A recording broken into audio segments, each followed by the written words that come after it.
plática de esta noche. Hoy nos proponemos investigar sistemas que nos permitan experimentar eso que está más allá del cuerpo físico, eso que pertenece a otras dimensiones de la naturaleza y del cosmos. Bueno, ante todo es necesario que los hermanos pongan mucha atención. Hace unos cuantos años acaeció en Roma un caso insólito. Una monja caía constantemente en trances mediunímicos o hipnóticos. Entonces asumía ciertas actitudes, podríamos decir, inmodestas, o tal vez dijéramos obscenas. Se confesó con el señor cura y le relató la cuestión.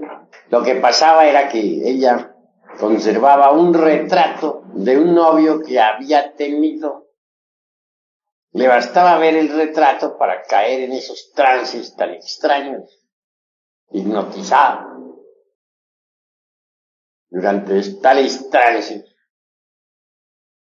estaba pues en la actitud de una mujer que está en la cópula química, metafísica. El cura se interesó por el tal retrato y le dijo que se lo trajese. Ella naturalmente obedeció. Días después el señor cura tenía en sus manos aquella foto. No era una foto como las actuales, pues en aquella época la fotografía en sí misma no existía. Más bien era un retrato pintado a mano por algún retratista. Bien sabemos que en aquellas épocas que la fotografía no existía, los artistas solían pintar retratos de personas o hacer retratos de personas en forma realmente maravillosa. Mas al examinar aquel retrato se pudo evidenciar claramente que tenía un marco bastante interesante, un marco lleno de piedras, no diría preciosas, sino más bien piedras de adorno, piedras falsas o fantasías, pero que en todo caso eran brillantes. Le bastaba a ella ver tales piedras brillantísimas para caer de hecho en trance hipnótico y hasta mediunímico. El cura le experimentó con ella y el resultado siempre fue el mismo. Consultó a otra autoridad más eminente en estas cuestiones y se hicieron distintos experimentos con otros sujetos. Fue entonces cuando la hipnología tomó gran fuerza. Por doquiera surgieron sujetos impresionables, pasivos, que fueron sometidos a sueño hipnótico mediante piedras brillantes. Se hacía mirar fijamente a las piedras brillantes, se hacían pases sobre la cabeza, cuerpo del paciente, y entraba en sueño profundo. Se puso de moda entonces la curación por medio del hipnotismo. Todo esto acaecía en plena Edad Media, cuando ardían las hogueras de la Inquisición por todas partes.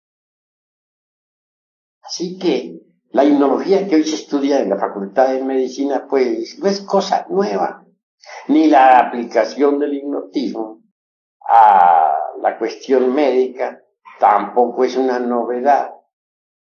Ya se ensayó en ese sentido en aquella época. No está de más decir que tales ensayos resultaban en el fondo peligrosos, porque el santo oficio estaba muy activo. Pero hasta los mismos clérigos se habían interesado por el caso de la monja. Se propagó entonces por toda Europa la cuestión de la hipnología, que bien pronto se sucedió con el mediumismo y afines. Toda clase de experimentos psíquicos se suscitaron a raíz de la cuestión esa. Fue entonces cuando surgieron las más variadas escuelas. Mucho más tarde aparecieron en escena, ya después de algún tiempo, personajes como Richard Charcot, César Lombroso, Camilo Flammarion, etcétera. Eso fue más tarde ya, del tiempo. En cuanto a experimentos, los hubo notables, pero mucho más tarde, como resultado de aquellas inquietudes medievales. No está de más recordar, por ejemplo, los experimentos con Eusapia Paladino de Nápoles. Esa mujer despertó inquietudes en toda Europa. En presencia de ella, por ejemplo, una mesa se levantaba en el aire, violando la ley de gravedad. Claro, vinieron sabios a Nápoles, de toda Europa. Iban ellos con el propósito, decían, de desenmascarar el fraude. Gentes escépticas por naturaleza y materialistas. Aquellos científicos empezaron por examinar el organismo físico de Eusapia Paladino. Se examinó la orina, la sangre, etcétera, etcétera. Para los experimentos se utilizó un laboratorio muy bien equipado. A Eusapia Paladino se le sentó en una silla fija en el suelo, debidamente asegurada. De lado y lado había un par de postes de hierro. Se le encadenó, como para que no pudiera hacer ningún truco. Se le envolvió el cuerpo con alambres eléctricos. Hasta los dedos de las manos estaban conectados con alambres eléctricos. Cualquier movimientito, por insignificante que fuese, era suficiente como para que sonara un timbre. Así que ella estaba prácticamente controlada.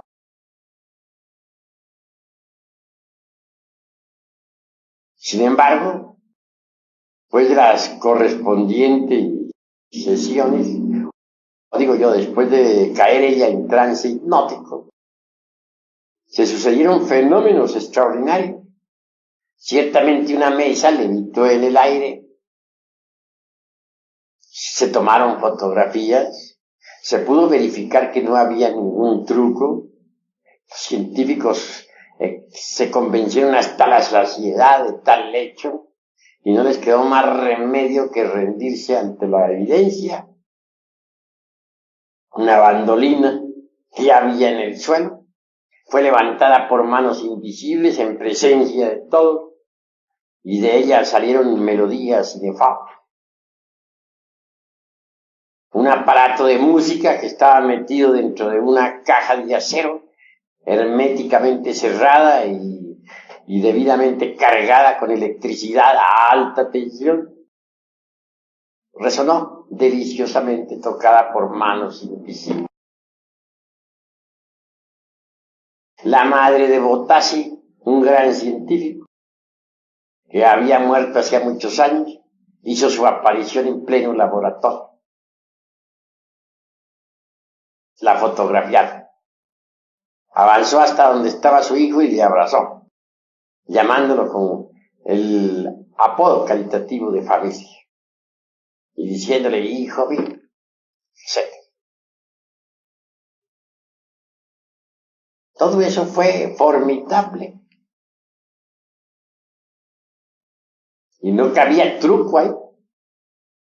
Se tomaron moldes en yeso, de manos, de rostro, etc. Básculas o balanzas debidamente controladas se movieron por sí mismos y marcaron determinados pesos específicos. Manos que podían pasar sobre pedazos fosforescentes de papel, capas de fosforescente, y eran visibles porque para el experimento se apagaban ciertas luces, se dejaban y permanecía todo controlado. Cualquier sospecha de truco era suficiente para que se encendiera un poco. No cabían trucos.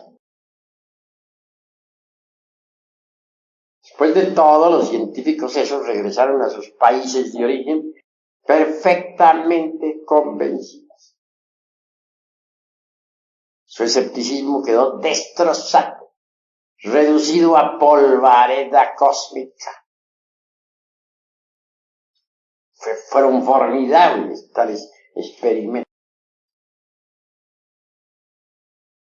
¿Y qué diremos de los experimentos de William Kroc en California? En esa casa en una casa de Millville, acaecieron fenómenos insólitos. Comenzó a llover piedras sin motivo alguno dentro del interior de la casa.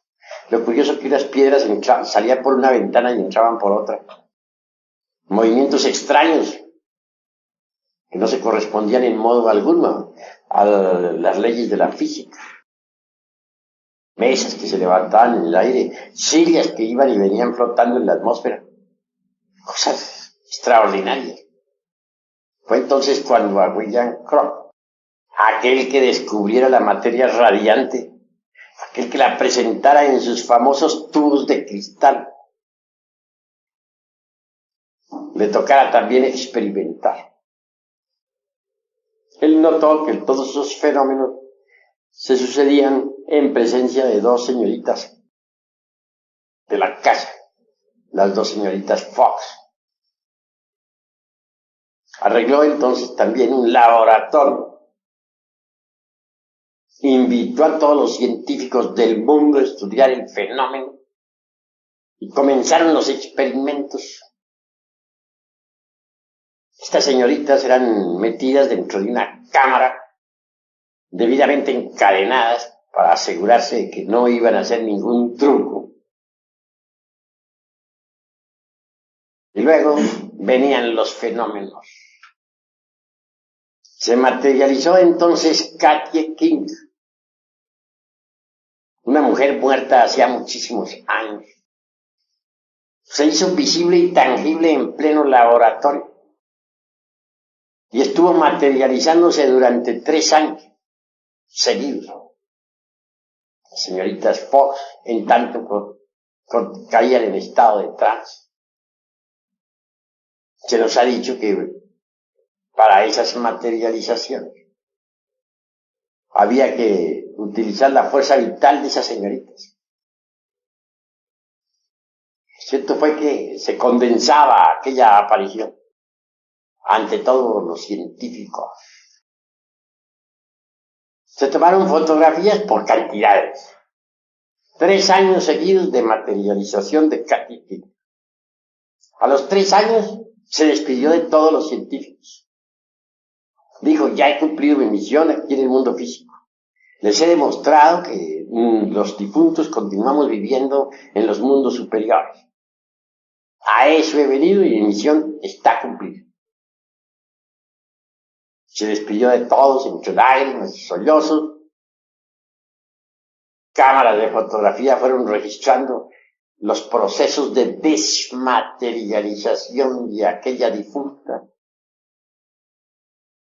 Todavía les dejó materializado un bucle de cabello, como recuerdo. Sabios vinieron, repito, de toda Europa, incrédulos todos en un 100%. Sin embargo, tuvieron que convencerse, porque hechos son hechos y ante los hechos tenemos que rendirnos. Después de aquel de aquellos experimentos de Katy. Quedó demostrado físicamente la realidad del más allá. ¿Y qué diremos de aquel medium francés que en estado de trance flotaba en la atmósfera? Que flotando en la atmósfera sentado sobre una silla salió por una ventana y entró por otra, en un alto piso. Que metía el rostro entre carbones encendidos y no se quemaba, etc. Fueron fenómenos de orden popular. ¿Cómo negarlo cuando los científicos los comprobaron?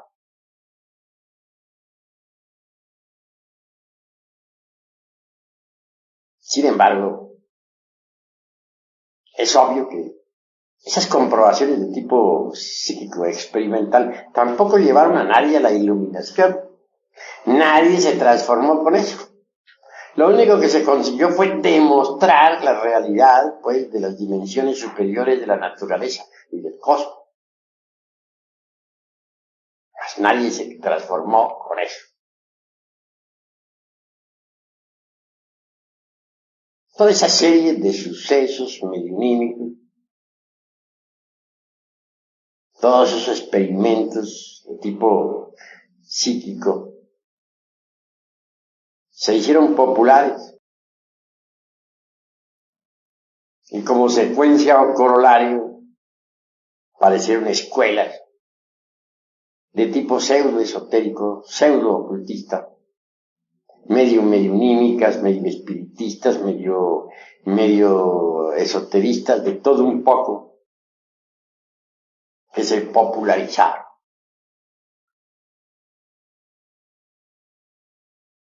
No voy a pronunciarme contra ninguna escuela, porque no ese es el objetivo de esta plática.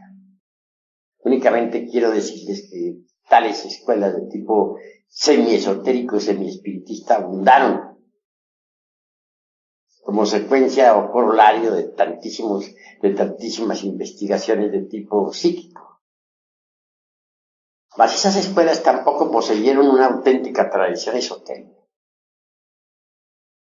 No fueron escuelas que permitieran la transformación del ser humano. Dichas escuelas poseyeron una abundante biblioteca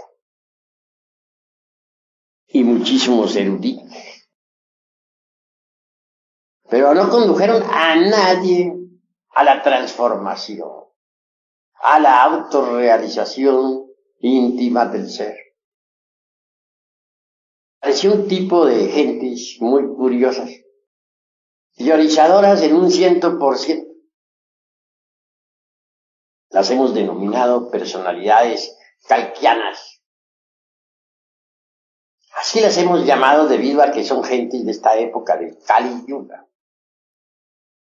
Se distinguen por su erudición, mas no poseen realmente autorrealización íntima ni esoterismo auténtico. Son gentes que tienen dogmas. Uno de ellos, por ejemplo, es aquel de la evolución. Surgió en el fondo de escuelitas como las de Allan Kardec, León Denis, etc. Si leemos nosotros a fondo a Kardec, en su libro que titula El libro de los espíritus, veremos allí el dogma de la evolución.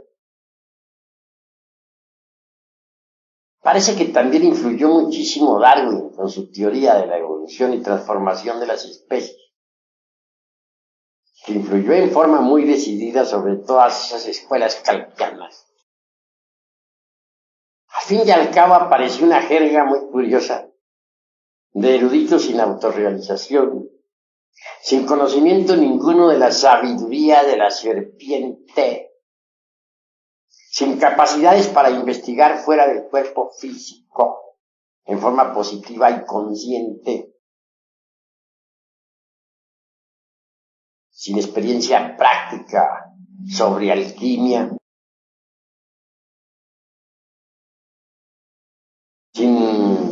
experiencia directa sobre cábala verdadera. Sin conocimiento real de la anatomía oculta del hombre, etcétera.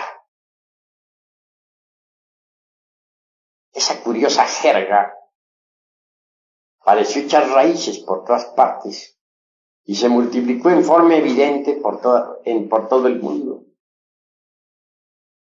Ahora tienen distintos nombres. No seré yo precisamente quien vaya a publicar los nombres de todas esas escuelitas, porque cada cual es libre de pensar como quiera, y en modo alguno me propongo atacar a otras organizaciones. Así les diría a ustedes que se basan en fundamentos falsos. Cuando uno no conoce la sabiduría de la serpiente, cuando uno no es un verdadero alquimista de laboratorio, cuando uno no es capaz de operar prácticamente con la alquimia y de moverse en cualquier sefirote, cuando uno es esclavo del dogma de la evolución y está lleno de infinitos temores, de prejuicios, obviamente marcha por el camino del error.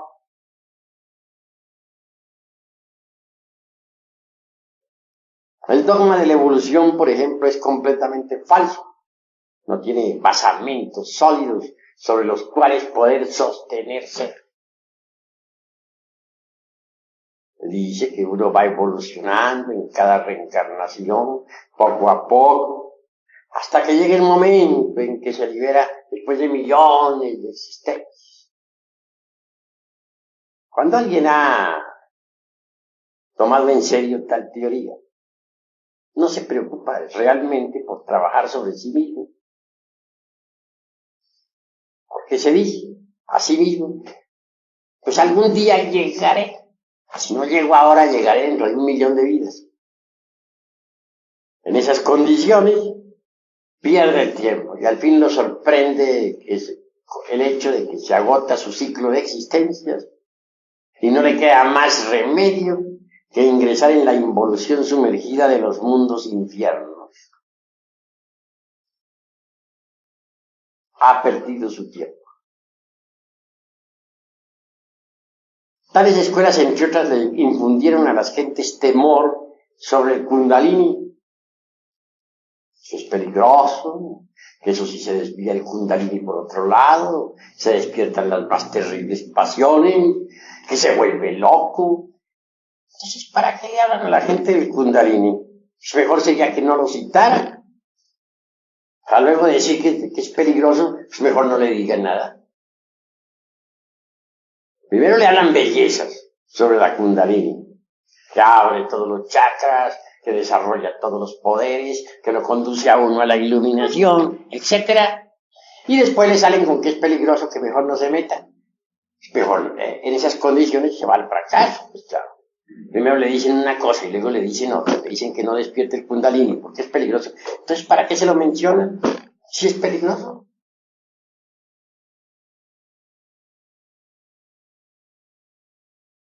Esas son las jergas en que viven actualmente los pseudoesoteristas y pseudocultistas. Gravísimo eso. Evolución, obviamente existe, no negamos esa ley. Pero al lado de la ley de la evolución existe otra. Por contrapunto, por oposición, existe la de la involución. Estas son leyes meramente mecánicas que nada tienen que ver con la autorrealización íntima del ser. Hay evolución en el grano que germina, en el tallo que crece, en el árbol que ha echado ramas y frutos. Hay involución en la planta que se marchita, que decrece y al fin se convierte en un montón de leños. Hay evolución en la criatura que se gesta dentro del vientre materno, en el niño que nace, que se desarrolla, en el adolescente, en el joven que lucha por la existencia, en el hombre maduro y fuerte, etc. Pero hay involución también en el anciano, en el hombre que cada día envejece más y más, y que al fin entra en estado de decrepitud y muere. Procesos meramente naturales. No negamos en modo alguno la existencia de estas dos leyes. En lo que no estamos de acuerdo es en atribuirle a las mismas principios y conceptos completamente equivocados. Toda esta jerga de tipo dogmático, toda esta pseudosapiencia teórica de las distintas escuelas del pseudo-ocultismo y pseudo-esoterismo barato, surgieron en realidad como secuencia o corolario de todo ese psiquismo anterior, espiritismo, mediunismo, mesas parlantes, sujetos en trance, etc. Entonces esa jerga no tiene realmente fundamento sólido. No tiene sistemas de investigación superior. Porque en modo alguno me parece correcto que querramos nosotros basar nuestros experimentos exclusivamente en sujetos pasivos, mediúnicos. Se ven tantos errores en el psiquismo barato. Me parece que los hombres serios en modo alguno deberían ocuparse de esa clase dijéramos, de fenómenos tan ignorantes. Como cita diré algo muy interesante. A poco tiempo, en un lumicial de la hermana República de Venezuela, cierta mujer de tipo mediunímico cayó en estado de trance. Una dama que todavía no había disuelto el ego, y que por lo tanto en modo alguno estaba preparada para recibir desideratos cósmicos o mensajes trascendentales del ser. Pero lo curioso es que ya estando en estado medionímico le dio por ser sabia. Llamó a fulano de tal y le dijo: tú has recibido la primera iniciación de misterios mayores. Tú, fulano de tal, tienes la cuarta. Tú, sutano, la quinta. Total, que todos los hermanitos de ese inicial resultaron mahatmas, puros hierofantes. Ahí no había ninguno chiquito, todos eran grandotes.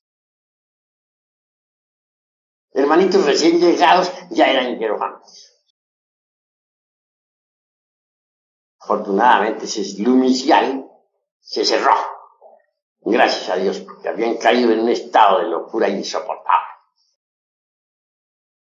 De cuando en cuando se dan esos casos en los lumiciales de algún psíquico cargado de yoes, subjetivo en un 100%,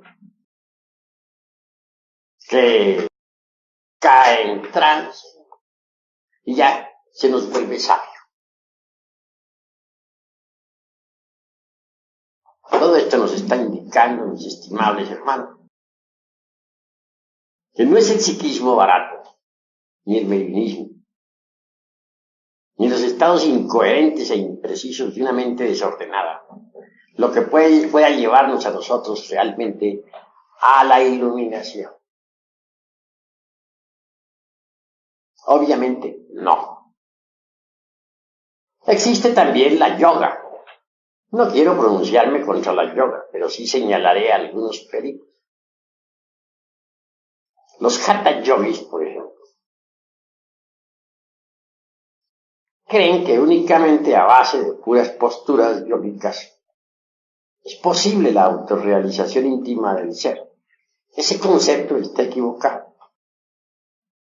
Tampoco quiero irme al otro extremo y decir que alguna gimnasia hatha yogina sea inútil. No, hay ciertas gimnasias hatha yoginas que pueden ser útiles para la salud, para el cuerpo físico. Pero en modo alguno podrían conducirnos a la liberación final. Se trata de buscar el camino.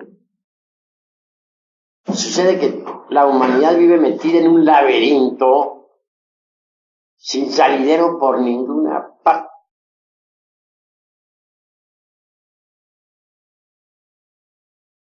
Pero conclusión que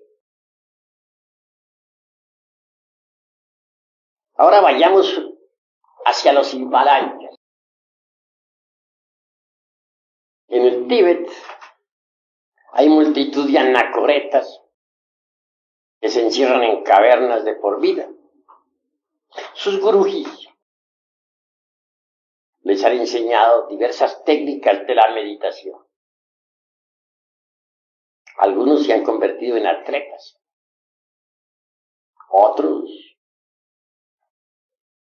creen ya estar liberados, etc. Hay quienes se alimentan puras ortigas, hierbas que encuentran alrededor de su caverna, queriendo así convertirse en dioses. Cada cual es libre de pensar como quiera, pero a mí me gusta aclarar misterios. No negamos que algunos de esos anacoretas han conseguido hacerse verdaderos atletas de la meditación. En ese estado de éxtasis suele suceder que la esencia del yogín se desembotelle, se escape del ego. Y en ausencia del ego, la esencia puede sumergirse entre el vacío iluminador. Allí hay ausencia de hombres y de dioses, pero se escuchan las palabras del Eterno.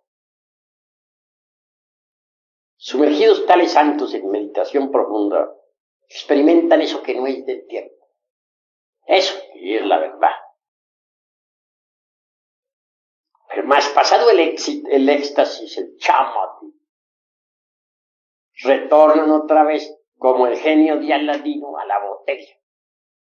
Se meten entre el ego para continuar con sus penitencias. Un día de esos tantos puede que se escapen en un mahasamadhi y se desencarnen. Como la esencia está acostumbrada ya por disciplina a escaparse, salirse del ego. Entonces procederá así con la muerte del físico. Y esa esencia podrá inclusive hasta viajar a los planetas del Cristo.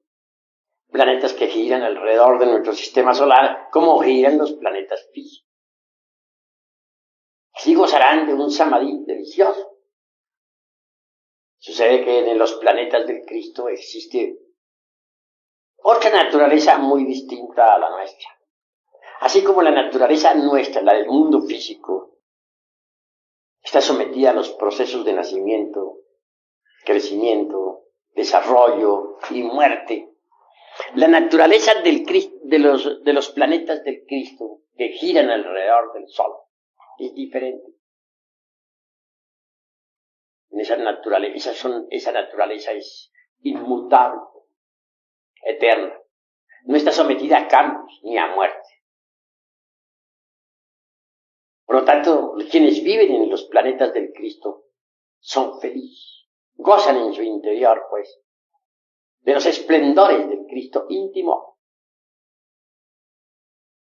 y viven en un éxtasis permanente. Así estos yoguines desembotellados gozarán por un tiempo de la felicidad de los planetas del Cristo. Podrán flotar en el ambiente circundante, mas con asombro tales yoguines verán que no son habitantes de esos mundos. Se les admite de visita,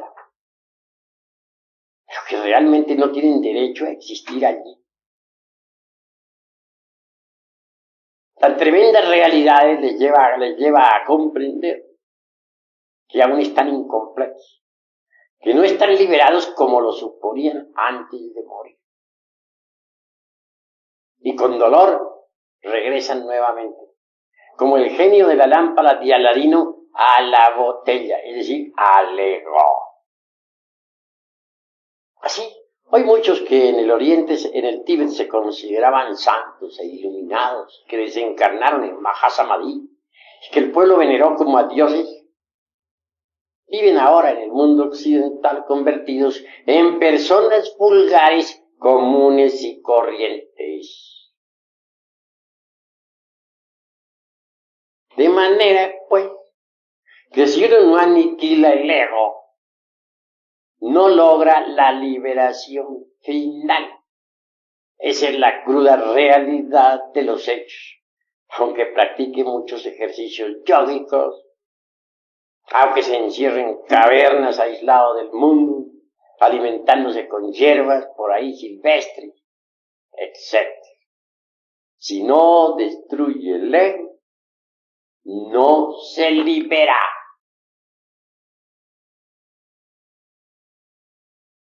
Bien,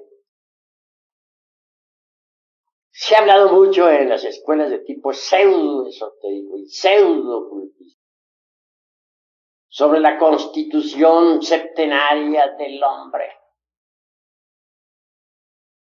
Todas esas escuelas escuelas calquianas que diríamos, tienen abundante biblioteca. Hay obras donde se menciona claramente los 7 cuerpos del hombre y donde se afirma en forma enfática que toda criatura humana tiene ya los 7 cuerpos. De acuerdo con eso, todos ya son maestros. ¿Pero a qué se deben esos errores? Pues a erróneas interpretaciones sobre la cultura oriental. Si hubieran interpretado mejor las cosas, no habrían metido la pata como la han metido. En realidad, de verdad, el ser humano, el humanoide intelectual, para hablar más claro, únicamente posee el cuerpo planetario. ¿Qué se entiende por cuerpo planetario? El cuerpo físico.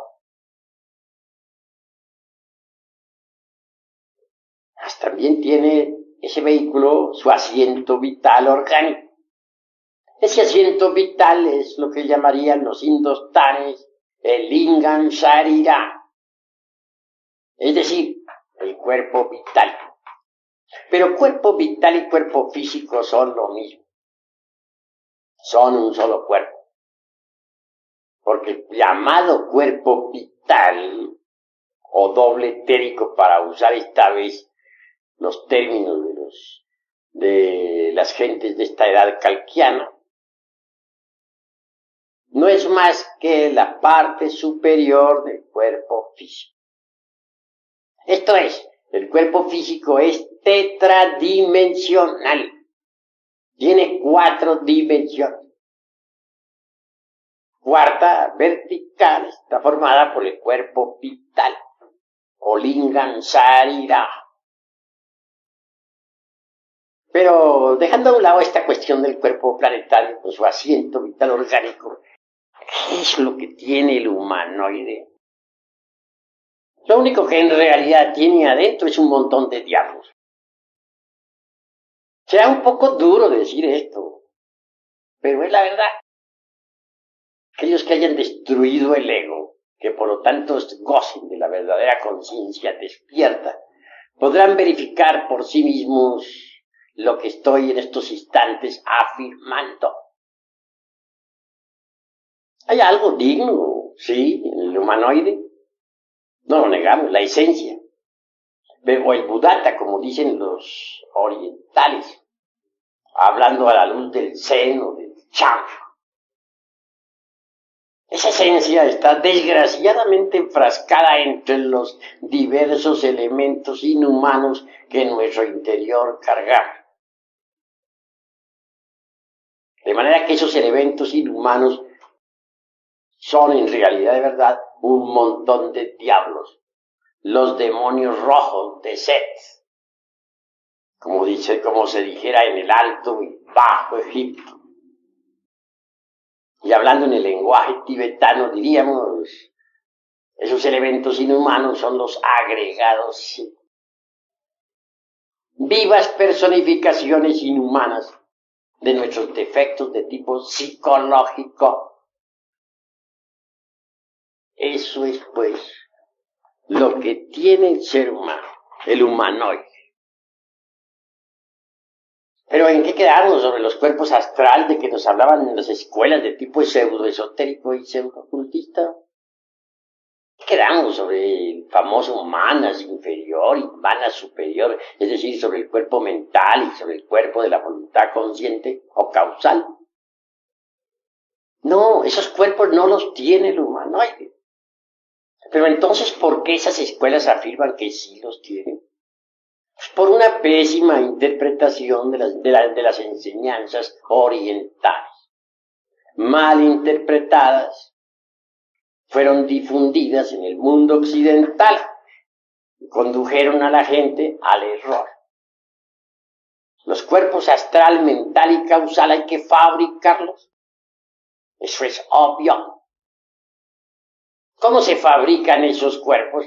Si uno no tiene nociones de alquimia, ¿cómo haría para fabricarlos? Ante todo hay que ser alquimista, hay que estudiar la alquimia. La alquimia y los alquimistas agitaron toda la Edad Media. Los alquimistas medievales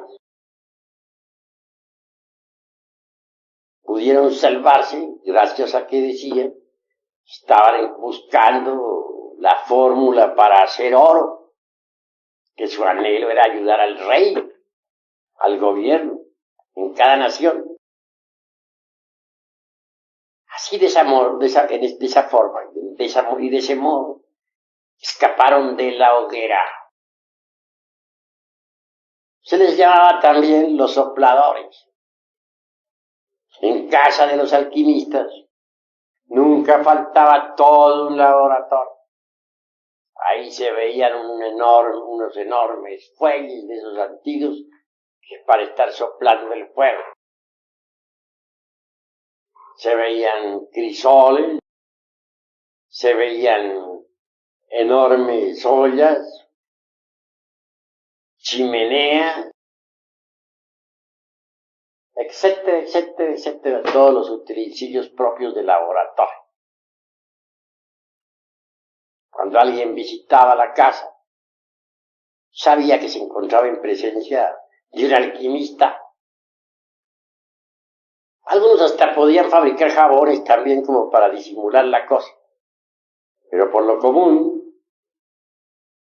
todos esos artefactos y utensilios del laboratorio no eran más que el símbolo viviente del cuerpo de doctrina. Se habían tomado la alquimia de Egipto, la trajeron a Europa los árabes y la aceptaron muchísimos monjes medievales, eminentes maestros, etc. Ahí tenemos, como para citar algunos personajes, al abate Tritemulo, un monje benedictino, alquimista. Fue el maestro nada menos que de Paracelso, otro gran médico y alquimista, que logró la transmutación del plomo en oro y que también consiguió la piedra filosofal y el elixir de larga vida. Paracelso aún vive todavía. Personalmente yo le conozco. Quienes crean que Paracelso murió están muy equivocados. Y en cuanto al doctor Juan Fabio, médico encantador y mago, que viajara en su caballo desde Praga hasta Varsovia, que asombrara a todo el mundo en aquella época, transmutó el plomo en oro y aún existe. El único que sí no logró mayores triunfos de entre los 3 discípulos del abate Tristem fue Cornelio Agripa. Este hombre cometió el error de ponerse a teorizar. Se pasó su vida razonando, sacando silogismos, prosilogismos, metido dentro del círculo vicioso del razonamiento. Cuando quiso hacer la gran obra, ya estaba muy viejo. No pudo, murió. Le sorprendió la muerte luchando por disolver el yo, queriendo tomar posesión de sí mismo. Pero no llegó. Fracasó. Mediante la alquimia, aprende uno a fabricar el mercurio de los sabios,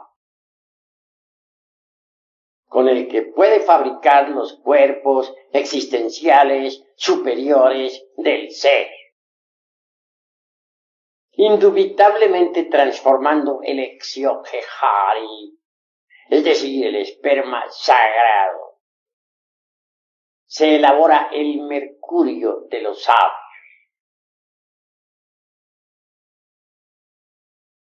Indubitablemente, tal materia venerable tiene que pasar por algunos procesos de purificación antes de ser útil. Esa materia venerable, esa agua misteriosa, pasará por las operaciones aritméticas de suma, resta, multiplicación, división de principios, antes de ser útil. Es obvio que en principio tal materia venerable, resultado, como ya dije, de las transmutaciones del esperma, es negra. Así se logra refinar el sacramento de la Iglesia de Roma. Roma a la inversa se lee amor. Entonces se vuelven esas aguas blancas. Y si se continúa con el proceso de refinamiento sexual, al fin las aguas blancas se tornan amarillas. Al llegar a estas alturas, el azufre es liberado de sus prisiones o centros magnéticos ubicados en los infiernos atómicos del hombre. El azufre es el fuego y es liberado. Este se mezcla entonces con el mercurio. Y así obtenemos el mercurio azufrado, que asciende por el canal medular espinal hasta el cerebro. El excedente de tal mercurio, después de saturar las células orgánicas, viene a cristalizar dentro de nuestro cuerpo en la forma extraordinaria y maravillosa del vehículo astral o sideral. Quien posee un cuerpo astral sabe que lo tiene, porque puede andar con él, puede flotar en el espacio con él, puede transportarse a otros mundos con él mismo, etc. Es una especie de doble organismo, extraordinario, formidable, maravilloso. Una vez que uno se encuentra en posesión de un cuerpo astral, puede darse el lujo de crear para su uso particular un cuerpo mental. Este viene a ser el resultado también de las condensaciones del mercurio. Cuando el mercurio condensa en la forma del cuerpo de la mente, nos transforma. Alguien que posee un cuerpo mental puede absorberse la sabiduría de la naturaleza. Tiene acceso a todos los templos de Hermes Trismegisto, el 3 veces grande Dios Ibis de todo. Cuando uno ya ha logrado tal éxito, está preparado para fabricar el cuerpo de la voluntad consciente. Este también viene a cristalizar con las condensaciones del mercurio de los sabios. Así que alguien que tenga los cuerpos físico, astral, mental y causal, de hecho, puede recibir los principios étnicos, búdicos o anímicos que lo convierten en hombre real. Esto quiere decir que antes de ese instante no se es hombre. Antes de ese momento uno no es más que un animal intelectual. Un profesor de medicina en el Distrito Federal decía que estos seres humanos, que así se llaman, no son más que mamíferos racionales. Decir mamíferos racionales o mamíferos intelectuales, pues es lo mismo. Hagamos pues una plena diferenciación entre lo que son los mamíferos intelectuales y lo que es el hombre. Solo quien posea esos vehículos es hombre. Ahora bien, una cosa es ser hombre real y otra cosa es tener capacidades para ser un investigador competente de la vida en los mundos superiores. Un hombre puede ser hombre en el sentido más completo de la palabra y sin embargo no ser un investigador competente de la vida en los mundos superiores. Para hacerlo tiene que eliminar el ego. No es por medio del mediumismo como se va a obtener datos exactos sobre la vida en los mundos superiores, sobre los misterios de ultratumba. No es con sujetos en estado de hipnosis como podemos nosotros tener algunas referencias sobre el más allá. No. Quien quiera, verdad, convertirse en un iluminado, en un hombre consciente, en un investigador de verdad en los mundos superiores, tiene que destruir el ego. Es decir, pasar por la aniquilación budista que tanto martiriza, que tanto molesta de verdad a los fanáticos de las escuelas pseudoesoteristas y pseudo-ocultistas.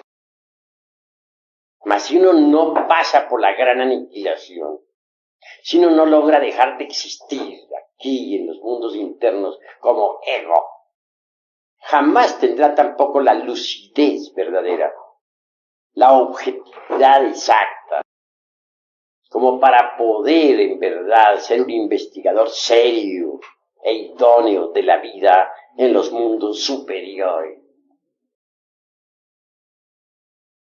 Un sujeto en estado de hipnosis subjetivo hablará del más allá, dirá que fulano de tal es un Mahatma, citará muchas cosas absurdas, porque no tiene objetividad. Es en realidad de verdad una esencia embotellada entre el ego.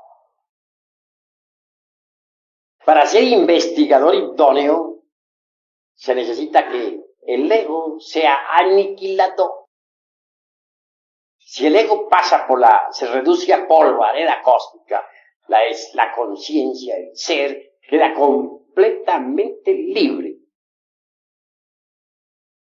Una esencia, una conciencia libre, es una conciencia iluminada, una conciencia que podrá directamente experimentar lo real, una conciencia verdaderamente emancipada, idónea para la investigación.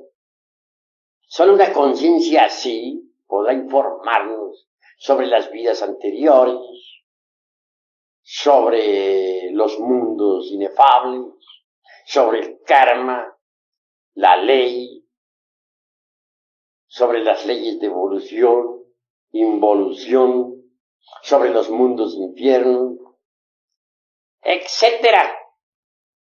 Pero que alguien con ego quiere informarnos sobre todo eso, pues no más, no porque no tiene una conciencia libre, no tiene una conciencia resplandeciente, es una conciencia todavía enfrascada, tapada, metida entre distintos receptáculos de materia.